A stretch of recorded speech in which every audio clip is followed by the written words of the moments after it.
গিয়ে ওই ছেলেটা মরে গিয়েছে, তো আমরা আবার তাকে দেখতে এলাম। আমরা এখনো শিওর না যে এটা মানুষের মুখে শুনছি যে ওকে নাকি জোর করে ধরে নিয়ে চলে গিয়েছে। টাকা বিকাশ করার কথা।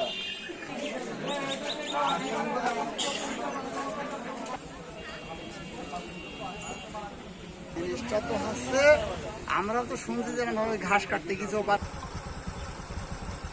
ঘাস কাটতে গিয়ে ওই ছেলেটা মরে গিয়েছে, তো আমরা আবার তাকে দেখতে এলাম।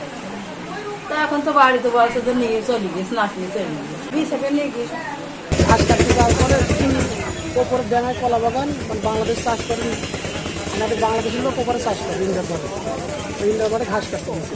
ঘাস কাটতে যাওয়ার কারণে ও হয়তো বা যে কোনো কারণে ওই গিয়েছে ফল কাটার জন্যই কলা বাগানের ভেতরে গিয়েছে, কলা বাগানের ভেতরে জন্য গিয়েছে গিয়েছে।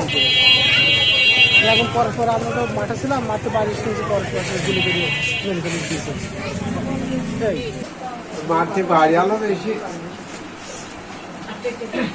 দেখি কেউ দোকান চালায়, আমি বলছি খান যাই দোকান চালায়, দোকান বন্ধ করে গরুর দুটি ঘাস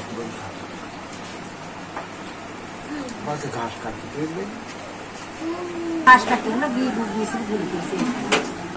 একটাই কন্যা সন্তান, মাত্র 2.5 বছর বয়স তার, রাইসা। আমার নাম জেসমিন। আমরা এখনো শিওর না যে এটা মানুষের মুখে শুনছি যে ওকে নাকি জোর করে ধরে নিয়ে চলে গিয়েছে। যেদিন অসুস্থ থাকে সেদিন তো ঘাস কাটতে যায় না, আমাদের 3টা জায়গায় ঘাস লাগানো আছে, সেগুলো কাটে, শেষ হয়ে যায়, তখন মানুষের তো কিনে খাওয়াই গরুকে তো খাওয়াতে হবে। ইব্রাহিম উনি বাবু নাম, বাবু মানে আমার দুলা ভাইয়ের নামও বাবু, এই কারণে ওকে বাবু বলে ডাকে। নাম ইব্রাহিম, এনার ছেলের নামও ইব্রাহিম, তাই জন্য এই ছেলেকে বাবু বলে ডাকে।